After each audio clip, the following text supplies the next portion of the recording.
Good evening and greetings to all. Welcome to After Dark with Shawn Cornelius. I'm your host, the romantic funny man, Shawn Cornelius. And have I got a fantastic show for you tonight, as I always say. First of all, before I even do that, I want to say what's happening to my right and my left hands backstage making this thing happen. DDC Program Director Denise DeGiorgio Cooney and Tyreek Smoke, Mr. Kim, producer extraordinaire back there getting ready to do some work because I'm watching you. So let's make sure we head and handle it tonight. Anyway, we're gonna have a good time, man. I got a very special guest tonight. It's always great to have someone come on who is just very talented and probably has a lot of story to tell. So this gentleman tonight has a story to tell. He's a recording artist, musician, songwriter, and he's right here from the area in New York, New Jersey, the tri-state area from New Jersey, and he just released a single with. As he collabed on with a young lady we had on the show earlier, Julia Robertson, and it's called Over. Well, I'm going to let him tell you about all of that, but I want to tell you guys, as you watch this show, we are streaming live on Facebook and YouTube, and I want to thank everybody that's watching on BronxNet TV, Channel 68, Optimum, and 2134 Fios, also on DH1 TV off the Roku channel, Fire channel, Amazon Fire. So everybody and people that are popping in, can't wait to have you and talk to you and just to have you enjoy this show because I think this is going to be really, really cool. So if you guys are ready, I know I'm ready. Oh yeah, I got to tell you also too, T-shirts. Yeah, we now have After Dark with Shawn Cornelius T-shirts, and don't worry, I'll tell you where you can go for more information on that. But yeah, we're building this thing. It's going to be great. I want to say what's up to Alan Greenstein. How you doing? And also CJ and my cousin Katrina Whaley right over there. So now it's about 2.5 minutes into the show. I'm not going to wait any longer because this brother's backstage and he is ready. So I'm so glad to have him here. I want you guys to welcome to After Dark with Shawn Cornelius platform, New Jersey's own Mr. Norm Adams. Good evening, sir. How are you? I'm blessed, man. How are you doing this evening? I'm good, man. I appreciate you having me on tonight. Man, this is awesome to have you here. Appreciate you. We talked about schedules and we know how things can get when we're doing things, but the spiritual has opened up, the universe opened up and allowed us to be here tonight. So we're so thankful about that. So thank you for being here. And I can't wait to get into the story, man. Get into your story because you're doing things. Yeah, man. I'm just keeping it moving, man. That's that's what it's all about. Right. So before we get into all of that, because we're going to get into what's happening with you, let the people know who you are. Well, I said who you are. But tell them where you're from and a little bit about yourself. Okay. Well, I'm from a lot of different places. Actually, originally from Newark, New Jersey. Grew up down in Florida, a town called Pensacola. Then back to New Jersey, and presently, residing just outside of Philly. So I kind of, get around, and I find myself in New York City a lot too. With music and and doing the grind. So just kind of everywhere, man. Yeah, that's good. And I had to read up. Some people I don't know. Some people I don't. Right. So I wanted to get a little bit deeper in the background because I learned a little bit about you when we had Julia on the show. But I thought, you started doing the singing thing early. You actually came from the church, from your grandmother being in the church. Talk about that. Yes. Very young. When I was probably about 5, my grandmother discovered, that I had a voice, and she kind of, pushed me up, in front of the church, how grandmas can be, you're not going to say no. Right. And little did I know at the time that really was the spark of something that would be a lifelong passion for me.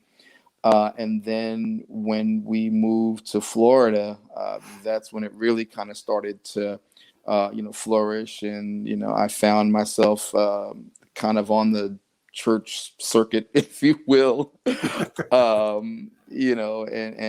Like people were actually, requesting me. And here's, I'm this little kid, just, Right. making the rounds. And then, from there it became, different political functions and things like that. And that's when it really kind of started to become clear that, okay, what, I might have something here. I found that I was drawn to the reaction that I would get from the audience. And, it kind of, it was kind of empowering because, that kind of became my platform because, I was kind of shy. I mean, and to some degree, still am in my personal life. But, music, as I'm sure is bigger than the person, and it can create, sort of a personality or persona, of its own for the singer. And that's kind of what happened with me. So yeah, it just, and everything just kind of, that was the beginning, and things just kind of moved from there. Right. Starting such at an early age, do you recall the very first song that you sang? Like sang, not like the one you first sang, but the one you sang. So, Like, you know what? My go-to song when I was a kid, I do remember this. I used to sing "He's Got the Whole World in His Hands," Okay. and that would really, really get get a reaction from people because again, here I was, this little kid, and I don't know, maybe they just thought it was cute, or whatever, but Right. it got the reaction. But it's funny that you asked that though, because that has always stuck with me because I must have sung that song a million times when I was little.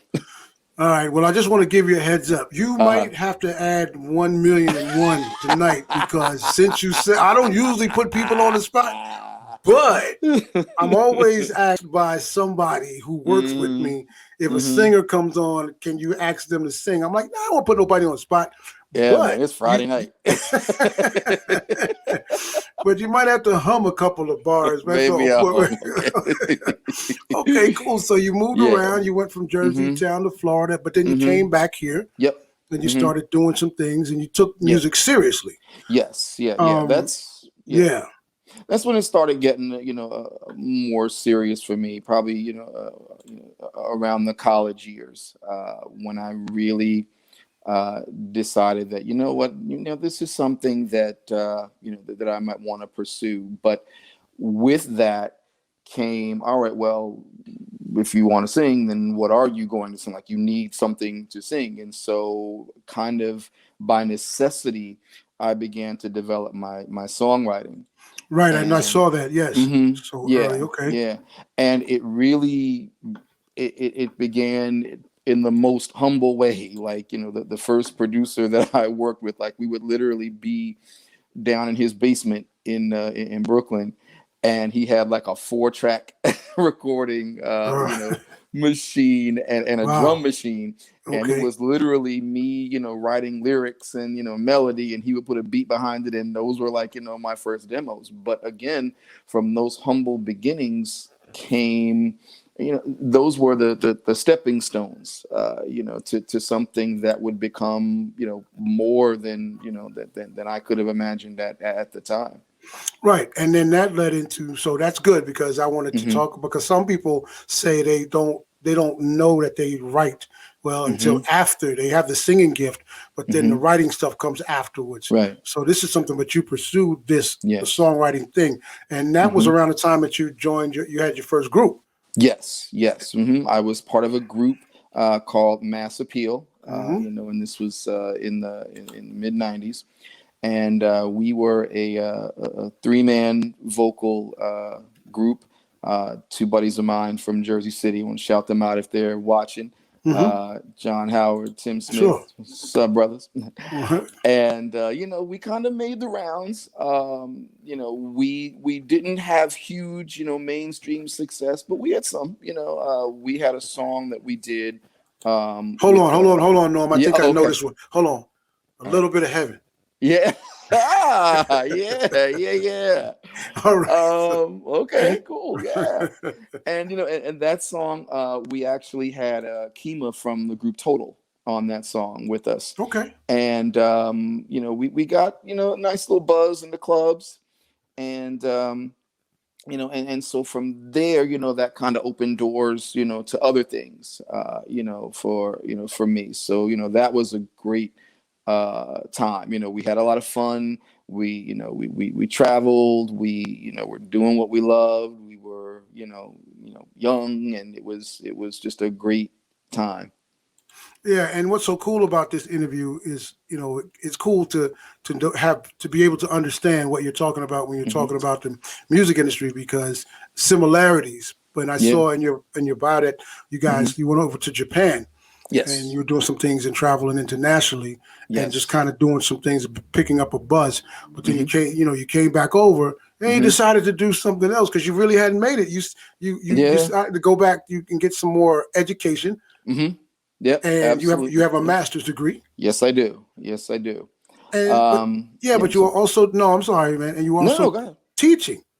Yes. Hmm. So Yep. let's, yeah, because we Yeah. understand that as artists, until you make it, you ain't made it. You got to make it. Exactly, exactly. You got to make it. Yeah, I have a master's degree in education administration, and it was important to me to be as well rounded as possible, because yeah, like you said, I mean, there's a lot of uncertainty with music, in just the arts in general.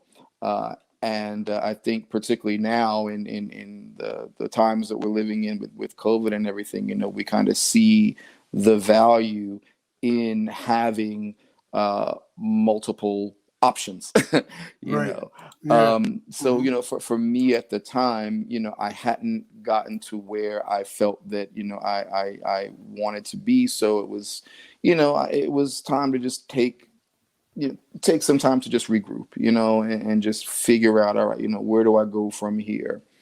And yeah, and that was the path that I chose. I mean, look, you can never have too much education, No, no, you're right. you know, Right. and yeah, so that was the path, that I chose. And then, but that said, you can only you can only suppress your gift for but so long, and then you have to do something to honor it, Right. Right. whether you're, selling out Madison Square Garden, or, just, singing for a couple of friends. You have to do something to honor your gift. And that's where I found myself, eventually, which brought me back to it. All right. And your debut album, Hmm. you put out a debut album. This is my time, Yes. Hmm. and you did that work, and Hmm. that's cool. How did that feel to put out an album? Finally put your album out. Yeah, it was kind of surreal, just knowing, well, just going through the process, first was extremely, gratifying, because, this was something that was mine, and it was my story, and it was my, the songs were my creations, and I worked with some really, really great, producers, Ted Wender, Chris Brown, who, I still work with, actually, to this day. Mm-hmm. And, Mm-hmm. we put together something that I'm extremely, extremely proud of. It's a very reflective album. It's a fun album, and it just really uh, embodies where I was, particularly at that time, in my life. And it was very, very rewarding to be able to release that project after so long. Right, right. And what I read from the bio, that was cool, Hmm. but basically your greatest success Hmm. was teaming up with Julia Robertson and knocking Yes. out that collaboration and knocking out those Yes. hits. You had a real sexy, wait, because I'm not. like I said, I don't like to do the interviews like this, like pop out there. So I like to let it be like really relaxed. But I am human. Okay. There was a bedroom song that I thought it was a bedroom song, and I said, what was the first song that you guys did together? Okay, so Julia and I, we released a song called Body Rush. That And, was yeah. it. Okay, yeah. Bedrooms, okay, all right. Yeah. Yeah, that song, we really, hit on something when we teamed up, because initially, Body Rush was supposed to be just a one-off situation. She Right. was doing her thing. I had my thing going on, and we came together actually at the suggestion of a mutual friend of ours, and I want to shout him out too, Greg Turner. Shout out to you. Give them all their shouts. Yeah, go ahead. Absolutely. Of course. Exactly. And so, yeah, Body Rush was supposed to be just a one-off deal, but it really resonated with people, and so that kind of led to the continued collaboration, and now we're kind of a whole duo, if you will. Hold on, Norm. You said it was. You talking like it wasn't a number one smash. That's what you talk. You're talking like it was just an average song. Now, my information said it was number one, so that ain't just the. It was all right. Nah, it did really well for us. In fact, it even earned us a preliminary ballot Grammy nomination. Congratulations! Thank you. So it's been the gift that keeps on giving. Sure. Because it's had several incarnations, because we released it in 2016, so it was coming up on 5 years now, and it's had several incarnations in that time, because people are always discovering it. Sure. And that's the beauty of digital music, because if you haven't heard it, it's new to you. And so we have different bloggers who are constantly discovering it, and different radio stations, and people that constantly breathe new life into it, which has been amazing, and especially for me as a writer, because to know that something that you created has resonated with people, in such a way that, because they associate us with that song now, that's kind of like our signature song, if you will.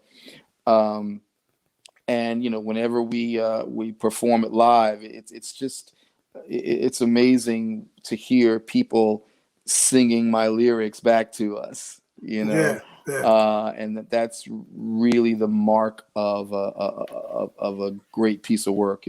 Come on, man. Yes, continue. You be humble. I'm a humble dude, but you keep talking humble. This song of the year nomination. Yes. A Hall of Fame from a particular situation. The Hall of Fame. Yep, from R&B Soul Effect TV. It got us a lot of awards. It's cool to be humble. It is, because I mirror that. Yeah. But when people talk about me on certain levels, I'm like, but it's your work, man. It's something that you birthed, and it's something that's obviously given to you from a higher power. So like you said, when it's received like that for other people, from other people, that's the beautiful thing. The award thing or the record, but it's just the fact that you've created something that touched folks or resonated with where they get it. They get it. And I had that experience as well. So I know, and people, even DDC, she's always telling me, well, you're humble, but you should be, and you should let people, but okay, I'll let you do that. Right. I'll let Smoke do that. Right. You know what I mean? Because otherwise he would be like, damn, he arrogant. He is very arrogant. Yeah. And there's not an arrogant bone in my body, but it's nice. It is nice when people recognize you. It is very nice. Especially on a positive level. So now we fast forward a little bit with that collaboration, and you guys just released Over. Yes. Like a couple of weeks ago? Yes. We released our new single, Over. It actually came out on January the 12th. And the video was released on the 26th. So it's been a little over a week now. The video, has been out. And the reception that we have gotten on Over has really, really been, tremendous. And, and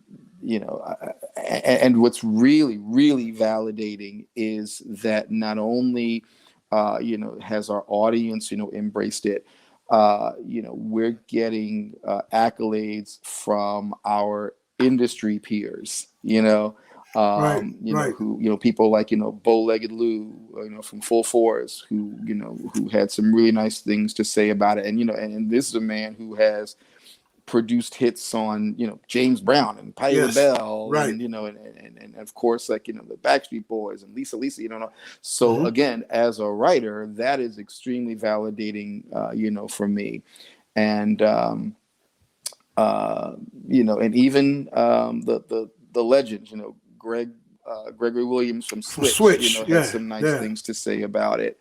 Melissa Morgan, Stevie D from Force MDs. And so again, I'm someone who, I used to listen to these people on the radio and wish for the day that I could do what they did. So now you're doing that, right, and by the grace of God, yes, I am. And so to now be receiving that kind of validation, from people of that caliber is extremely, gratifying and validating. It's a blessing, man, and you have to definitely acknowledge that, yes, because it's a wonderful thing, especially yes. with songwriting, yes, and music. We know music is so universal and touches. It can change someone's life. Yes, yes, it can. And when you do something on that level, and you get those kind of accolades, like you said, or conversations or comments or compliments from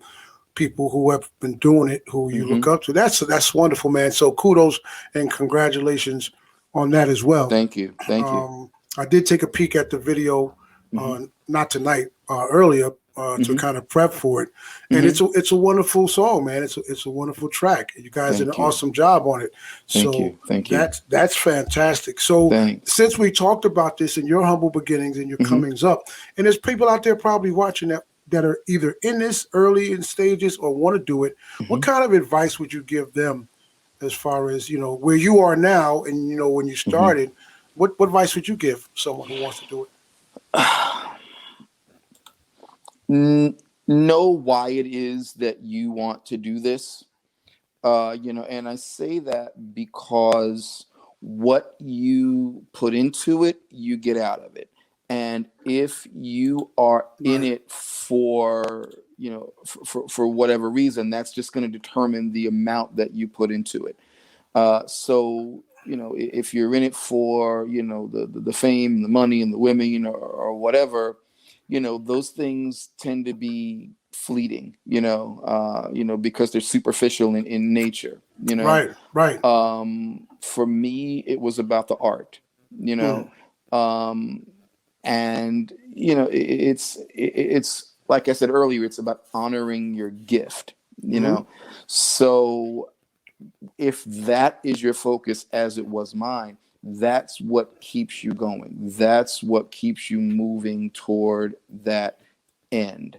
And so I think first and foremost, just understanding why it is, that you want to do this. And then also, I'd be remiss if I didn't say to remember that it's a business. Yes. And understand the business of music when it comes to contracts and, especially, as a writer with things like, your publishing and the business part of it.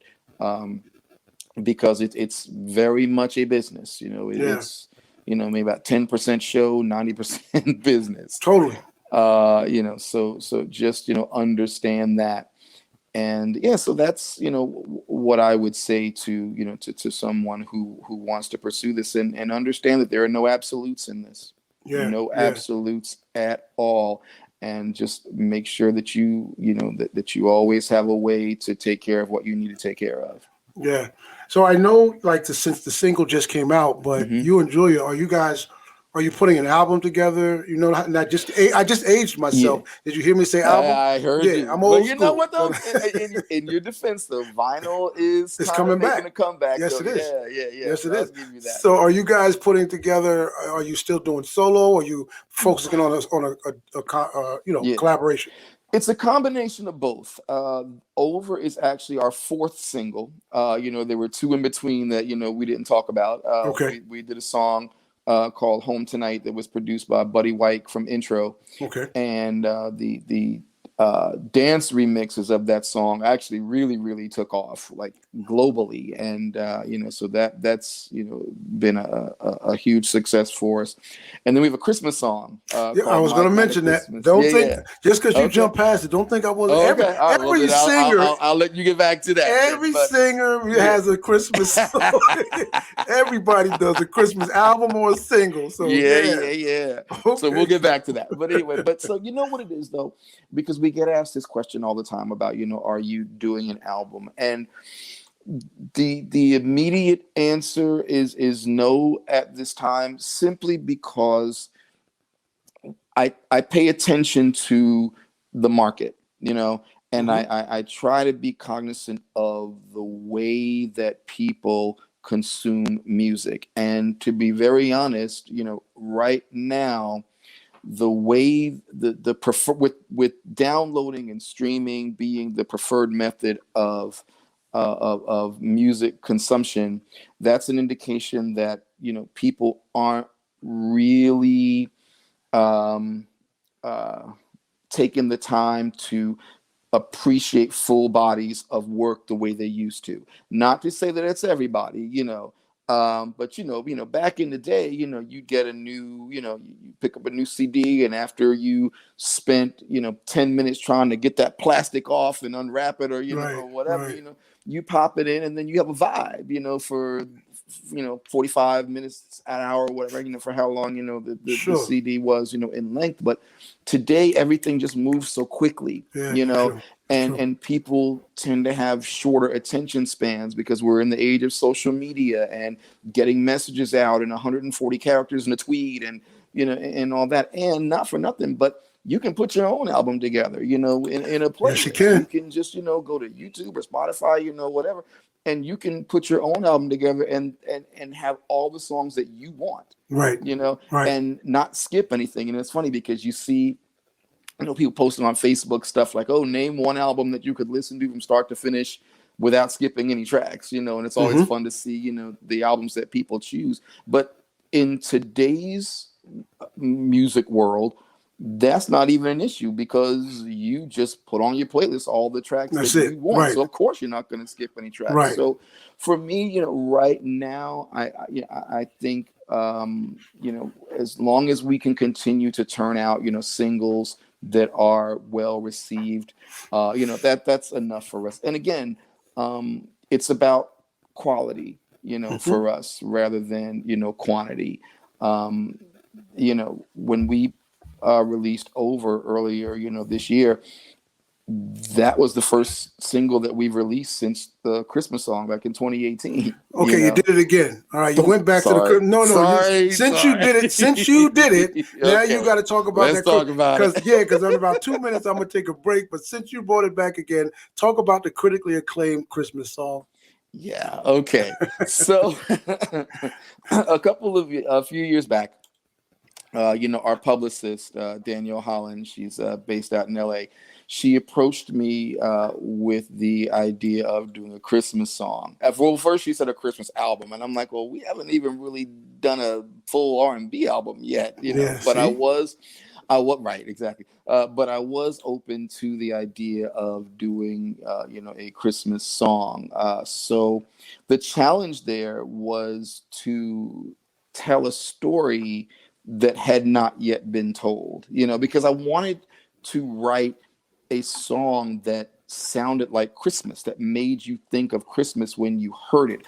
I didn't want to just write an R&B song and throw little, Christmas accents in there, like the fireplace and the tree, and all that, so I wanted it to sound like Christmas. So I looked for inspiration. I looked to those Christmas classics, like, the ones from Darlene Love, like Christmas, Baby Please Come Home, or Marshmallow World, like those Phil Spector, Right. Wall of Sound, Sure. to, and I wanted to model a song after something like that, because when you hear those songs, that's when it is Christmas. That just instantly puts you, into that Christmas, spirit.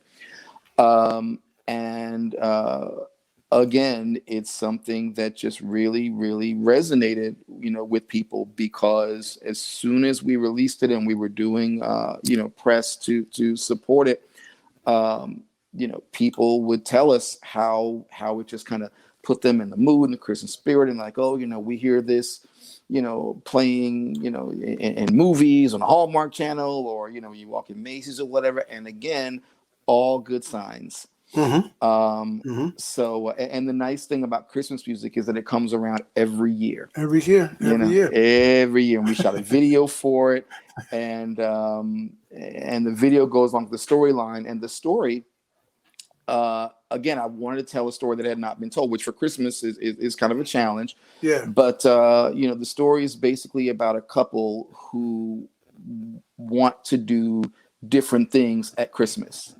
She enjoys staying home and having the traditional Christmas. He enjoys going away to a tropical island, and which is actually what I do enjoy. Right. And when I think about it, like that cannot possibly be an uncommon scenario. I'm sure that couples face that decision constantly, about, and even if it's nothing like, vacations, it could be something as simple like, okay, well, whose family are we going to spend the holidays with this year? Or how are we going to get to both? Or how, what I mean? So there's always a potential conflict, if you will, surrounding the holidays, because that can be a very stressful time. Yeah. And so, it really struck a chord. And so when we shot the video, we wanted to reflect the story. So we shot the traditional holiday winter, scenes in Pennsylvania, and then for the vacation scenes, we shot in beautiful locations, places like Jamaica and Costa Rica and the Gulf Coast of Florida. So to really excuse us. Yeah, that was cool. Well, you know what, brother? Go big or go home, right? You went from Pennsylvania to I'm like, okay, we must have been doing a little bit better than you thought when we went. Wow. No, that's a wonderful thing. Yeah, man. It's a wonderful thing. All right, man. Well, check this out. I appreciate that. Thank you for all of the information and the conversation in this first half. I told you this first half flies by, man. It does, yeah. So when you're having fun. So what I'm gonna do, I'm gonna take a quick break. Okay. If you don't mind.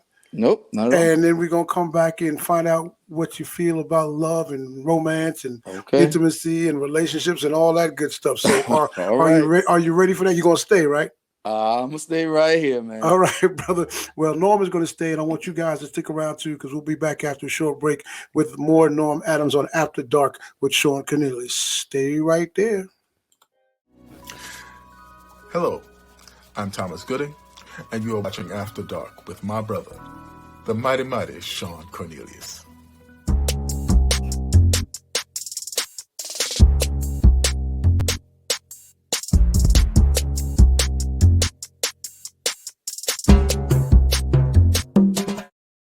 All right. We're back. Welcome back to After Dark with Shawn Cornelius, and my special guest still in the building, singer Norm Adams. And you good, brother? I am good, sir. I'm very good. All right, fantastic, Norm. I know you're good because I felt like from your bio there was something else special about you. So I feel like it's there, but you have to do me a favor. All right. You have to say and we can find out how much magic you got in those hands because you're a fantastic songwriter. Could you please just say abracadabra? Let's see what happens. Let me see. All right.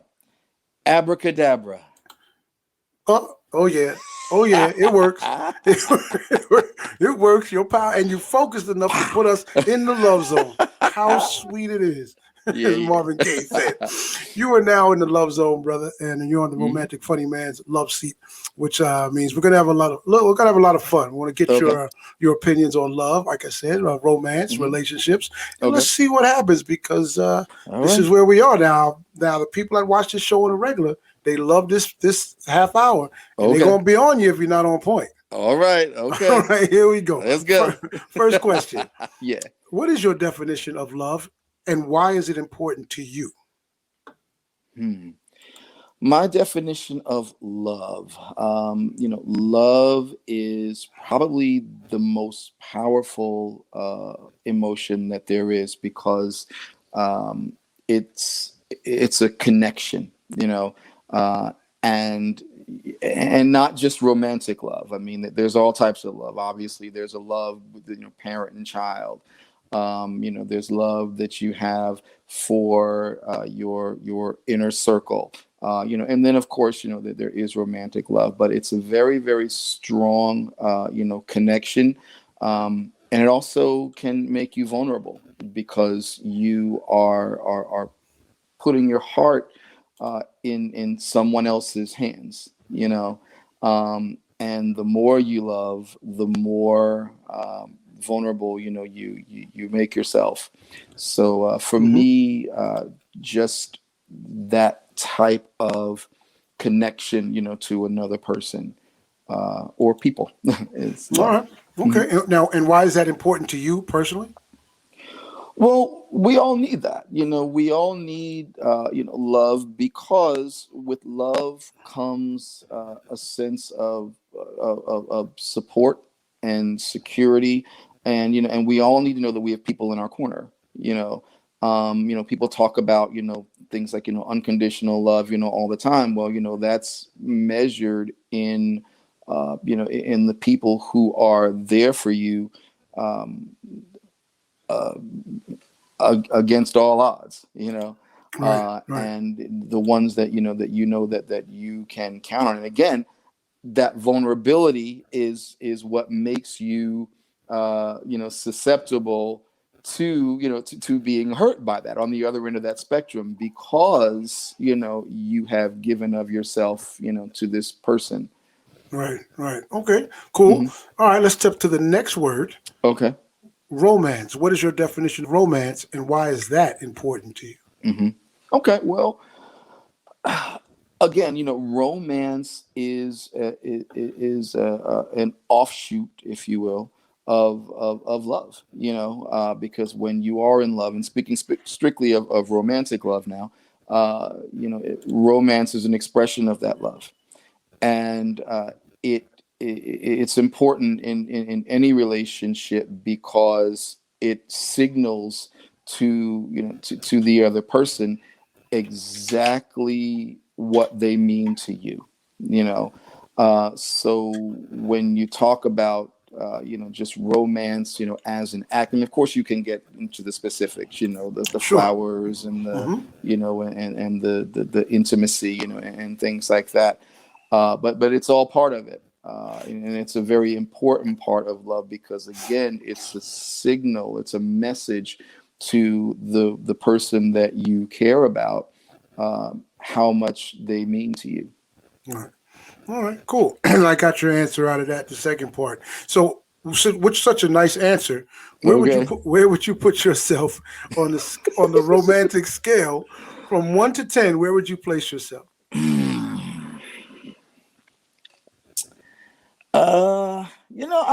I'm kind of a romantic at heart, so I would say I'm probably about an 8.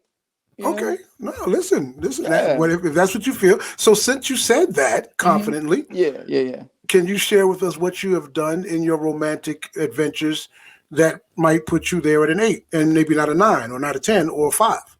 Okay. All right. Well, okay, so you know what? I'm gonna keep it official and I've actually never shared this story publicly. But hold on. Excuse me, I didn't mean to cut you off. So does that mean we get an exclusive? Well, maybe.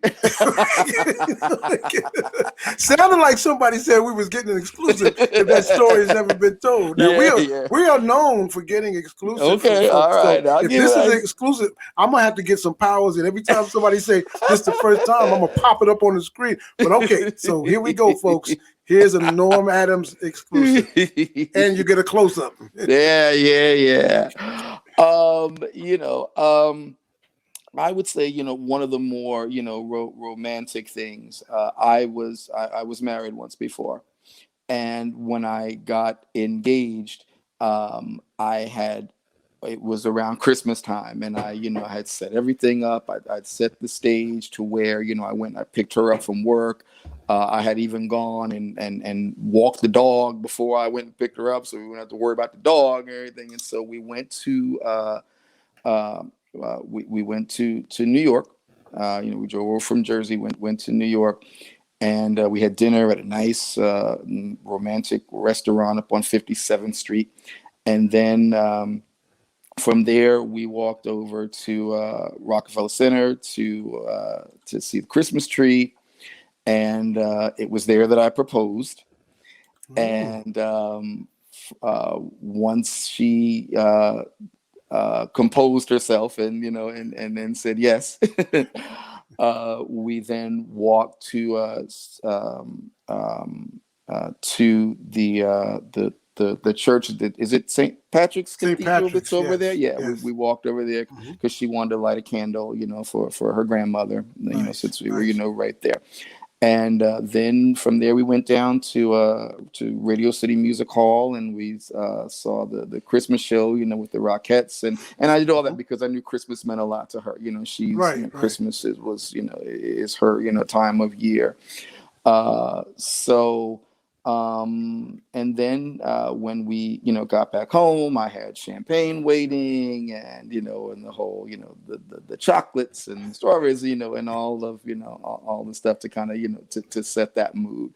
And again, I mean, that's kind of a big proposal thing, but so if that ain't no 8. That's ain't no 8.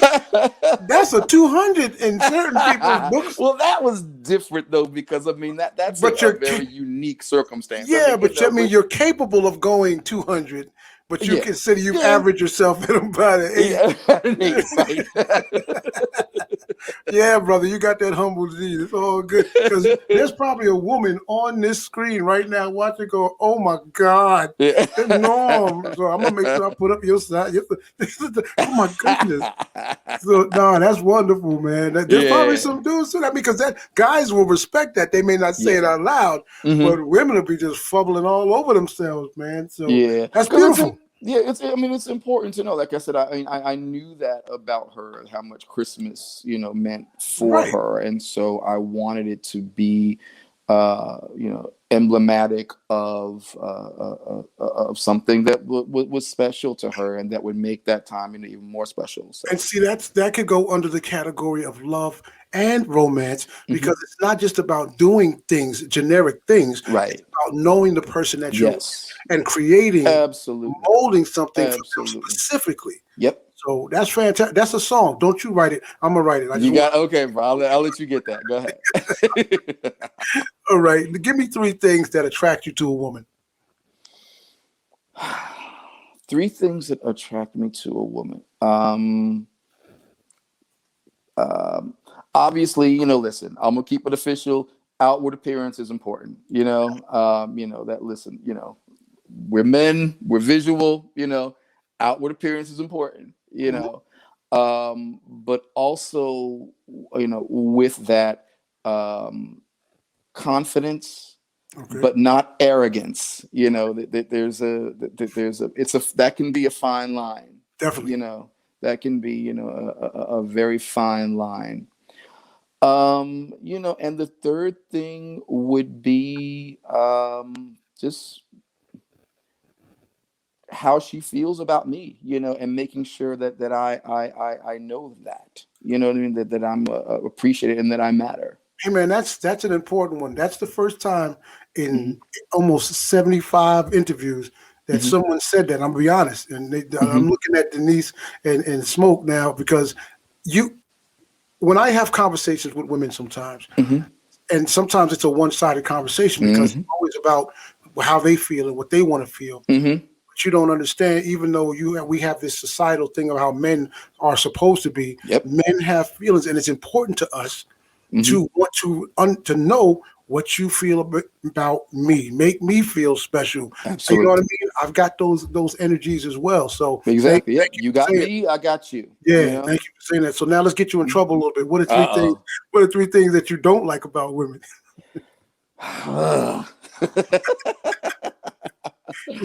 Well, you know, I will. Well, I said one thing earlier, just arrogance. You know, because that's not a good look on anybody. You know what I mean? You know, like I said, confidence is one thing. You know, arrogance, you know, is something else. Probably just along the lines of what I had concluded with the last one. Just being taken for granted, you know, like, you know, don't take me for granted. You know, I mean, I will, you know, give and give and give, but if I feel like I'm, you know, being taken for granted, then, you know, that's an issue. You know, and the third thing, that's, you know, it's, you don't have to be safe, brother. Just yeah, you know, no, you know, because I don't see you like I ain't who trying do you to. think he is, you know? But this is a no judge. This is a judgment-free zone, and you can't hear nobody's talking no trash to you. And I wouldn't put their comments up on the screen anyway, so they just talking to themselves. But no, it's good. Just be transparent, bro. Yeah, you know, I guess, and disingenuousness. You know, someone who's, you know, not, you know, just not genuine. You know, that they maybe have, you know, have an agenda, an ulterior motive, or, you know, or something like that. You know what I mean? Right. Okay, cool. Now, if you had the opportunity as we move forward to have a romantic dinner or a dinner period with anyone that you've been interested, whether it's past, present, or future, who would you have that dinner with? Now, you could do a romantic one, or it could just be someone that you admire and you want to have that time with. Who would that be? Well, let's go past because, well, there's a reason. So if you had asked me that question, you know, when I was a kid, I would have said without hesitation, Irene Cara. She was my first celebrity crush. I had the biggest crush on Irene. Same. Yeah, man. I got you. You know, but now, you know, look, I'm grown. So, you know, those celebrity crush things, you know, not so much anymore. But, you know, back then it would have definitely been Irene Cara. That's cool. That's smooth. Yeah, she was very pretty. Loved it. Oh, loved it. And had a beautiful song. What was the ballad she had? Oh, man. I should know it, but I'll probably figure it out. She had a really nice ballad. I think it was one of her biggest songs. Oh, the Out Here on My Own? Yeah, Out Here on My Own. That's it. Yeah, that was. I love that song, man. Yeah. That was fantastic. All right, cool. So let's let your brain work a little bit. Okay. You know that respect, honesty, and trust are very important in a relationship. Tonight, for right now, you get an opportunity to take one of those away and still have a successful relationship. Which one are you removing? Respect, honesty, and trust. Oh boy, respect, honesty. They are all three of them are of equal importance. You know, every time you get ready to answer the question, because listen, man, you know, like these are tough ones. Yeah, respect, honesty, and trust. Which one are you getting rid of? Respect, honesty, and trust. Probably honesty, I guess, if I had to get rid of one, you know, because again, if you respect me, then honesty should be a given, and I should be able to trust you, you know. I'm going to be very honest with you right now. We just had this conversation about this question the other night, and that's the reason. That's what I said, because someone tried to ask me the question. You know, like, oh, you're asking everybody's question about that. So I told them that, and that's one of the reasons why I said about honesty. If you respect me, you're going to be honest with me. Right, exactly. You're already giving me trust, so I'm trusting that you're telling me the truth on things that you're doing. So Good response, brother. Good Thank response. you. That was easy. That was easy. No, it wasn't. I had to think about that one. Right. What out of the things that you've talked about, what is it Mhm. about love that you really enjoy, or relationships? Let's say relationship. What is it Mhm. about relationships that you really enjoy? Because the next question is, what is it about relationships that you really don't enjoy? But so let's go with what you enjoy first. Um, I think just the intimacy, and not necessarily sexual intimacy, just being wholly with that person, and being in sync with one another, that's an indescribable feeling, because we had talked about love, romance, and all that earlier, and again, that's the next step in the progression. Hmm. So yeah, I think just the intimacy that occurs between two people who are in love. Cool. And Hmm. one of the things that you really don't really appreciate about relationships. um Confrontation. I don't do confrontation.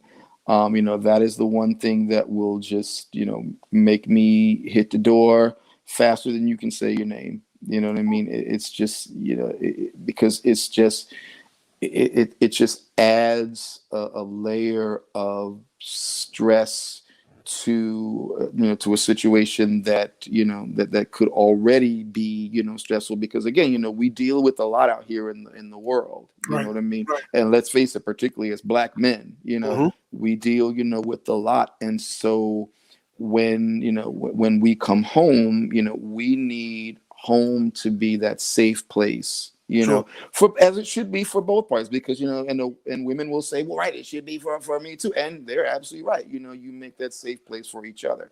And will there be disagreements? Yes, absolutely, because you're two entities who are coming together, learning how to share a single space. So I get that there's going to be um some disagreements, but again, that can be a fine line when it becomes confrontational, Sure. that I can't deal with. Cool. Cool. Very good. All Yeah. right. So let's get into the last segment of the Love Zone and see what Hmm. we can do with you and get you up out of here safe and sound. I don't think you sweat. You didn't sweat that much. Maybe No, I'm internally. all right. I'm okay. So do me one more favor. You did Yeah. abracadabra really good, but let's see if Hmm. you have powers with other words. Give me hot sauce. Say hot sauce. Hot sauce. Oh, it worked. Ooh, It look at worked. Okay, that. Look at cool. All right. that. Here we go. This is the final segment of the show. It's called favorites. It's going to be rapid fire, okay? Okay. I'm just going to shout out a category. You're going to tell me your favorite, and that's going to be it. All right. Okay. Here we All go. right. First one. Favorite food. Lasagna. Favorite all-time song. Fill Me In by Craig David. I like that one too. Yeah, from Yeah. England. Over in England. All right. Yep. Favorite movie all time. Imitation of Life. Beautiful. Okay. Favorite book you've ever read. My favorite book. I loved Dreams from My Father, Barack Obama. Okay. All right. You've traveled. You've traveled the Hmm. world. Yep. Favorite vacation spot. Cabo San Lucas. Loved it. All right. I cater this one for you. Favorite Hmm. songwriter of all time. Babyface. Good choice. Yeah. Good choice. Good choice. Favorite all time. Favorite all time TV show. Favorite all-time TV show. Ooh, that's a tough one, because You can take a second on that one. that's a tough favorite all-time TV Yeah. show. Yeah, man. Well, you know what? When I was a kid, my dad used to love Dynasty, and I grew up on that. So Yeah. I'm just going to say that one, because I seem to watch that one all the time. I'm not really a big TV person, so Okay. All right. yeah. Another one catered for you. Favorite person you've ever done a collaboration on musically with. Oh, Julia Robertson. You better have said that, I'm sure. She paid me to say that, by the way. Yeah, man, that was a trick. It was a trick, but you was on it. Yeah. You didn't have to go on that one. Yeah. Okay, all right. I think I got time for. Let me see, one or two more. Favorite state? State. STATE. My favorite state. Yeah. California.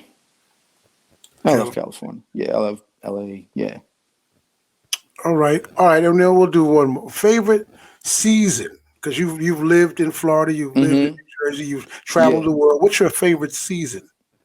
Spring, except for the allergies, but spring. Springtime. Okay. Yeah. Cool. All right, man. You see how easy you thought it was going to be really tough and difficult, but this is very easy for you. Yeah. All right. Here's the last one. Favorite time of the day for lovemaking? Well, that depends. You got kids? Oh yeah. Yes, I do. Because that's whenever you can get it in. I totally understand that one too as well. Right. All right, I need you one more time, man. Because with that answer, you have just gotten yourself out of the love zone and out of the love seat. So let's take it on back with abracadabra. All right. Abracadabra. Okay. All right, cool. That brings us to the word of the show. So I'm going to get to that in a second. But I want to thank you, man. I want to thank you so much for doing this. I appreciate you, man. Much love to you and continued blessings to you, Julia, your family, health, great health, and all of that, man. Let's not let this be the first and last time we sit down and have a conversation. You know what I mean?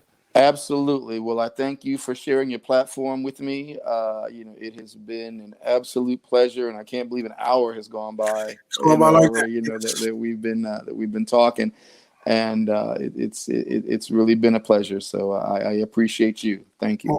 So much back at you, and I want to thank Tyreek Smoke, Mr. Kim, because he was the bridge to having you here, producer. Yes, he was. Thank you, Tyreek.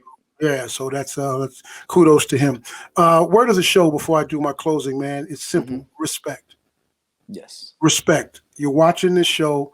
I don't care what you do, how you do it tomorrow. You know the definition of it. Show somebody some respect tomorrow. Do that for me. That's all I'm saying. Do that for me. All right. And I definitely appreciate you. And you'll probably have a better day. All right. So as I always say in closing, I want to thank everybody on Facebook, on the platforms watching, and that always are supporting us. I appreciate that. So again, my parting words are: please go with God in your heart. Have a peace of mind. Have a wonderful, wonderful tomorrow. Make sure you continue to keep yourself safe. We know what's going on in the world. I don't care what you call it. I don't care how you do it. If you're not going to be safe for yourself, be safe for someone else. Be safe for Norm Adams. Be safe for me. Wear your mask, because you walk past me with a mask, without a mask, So it's getting tough out there. So it's going to be a problem. It's going to be an issue. So we want to thank you again for supporting After Dark with Shawn Cornelius, and for Smoke and DDC. We definitely look forward to catching you guys on the next episode. So thank you again, Norm Adams. My pleasure. And for Lula May and Cornelius, his baby boy, I'm Shawn Cornelius saying good night, God bless, and we'll catch you around the corner on the next episode of After Dark with Shawn Cornelius. Love you, brother. All right. Thank you, brother.